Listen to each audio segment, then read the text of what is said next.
Nous sommes effectivement sur le salon Jade pour parler d'une problématique forte, c'est le reboisement du Nord-Pas-de-Calais. Voilà, donc nous sommes une association qui existe depuis 2009 et qui initie sur le territoire du Nord-Pas-de-Calais tout un programme de reboisement sur un mode participatif. Donc vous, moi, votre ami, toute votre famille, des salariés d'entreprise, la société civile peut venir un samedi matin dans le doux frimas d'automne avec ses bottes, avec sa bêche, planter des arbres. Alors pourquoi planter des arbres dans le Nord-Pas-de-Calais? Eh bien juste pour une raison. J'ai pas de bonnet d'âne sur la tête, mais notre région en a un. Nous sommes les derniers en termes de couverture boisée au niveau national.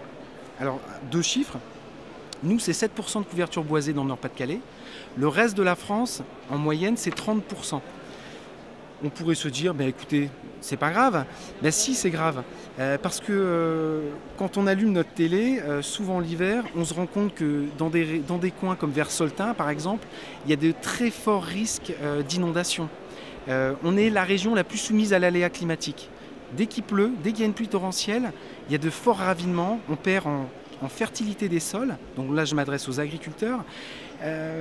On est la région qui est aussi la plus fragilisée en termes de biodiversité. 100 ans. En 100 ans, chaque année, on perd une espèce de fleur. Alors, à l'échelle géologique, moi je ne connaissais pas d'autre exemple que celle de la météorite qui a frappé les dinosaures il y a des millions d'années.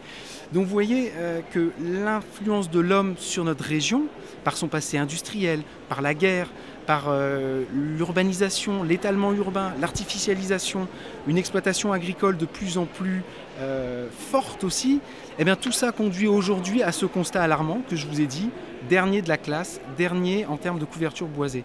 Donc tout notre projet, avec vous, avec moi, avec tous les gens qui se sentent un tantinet concernés par ces problèmes climatiques ou d'environnement et qui ont envie de s'atteler à préserver leur environnement de proximité, eh bien ces gens-là, on les invite à planter, alors pas sur des espaces facilement accessibles, non.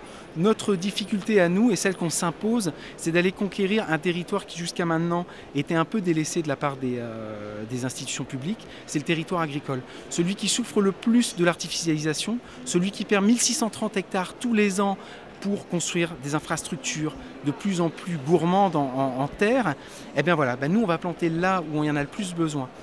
Vous prenez votre voiture, vous prenez votre vélo le week-end, vous profitez des aménités paysagères, vous êtes une usagère du paysage, vous aimez la beauté de votre environnement, eh bien venez planter les arbres qui constitueront le petit cordon boisé devant lequel vous passez tous les jours. Et en plus de ça, juste une dernière chose, on plante des vergers de maraude. Alors, pourquoi planter des pommes?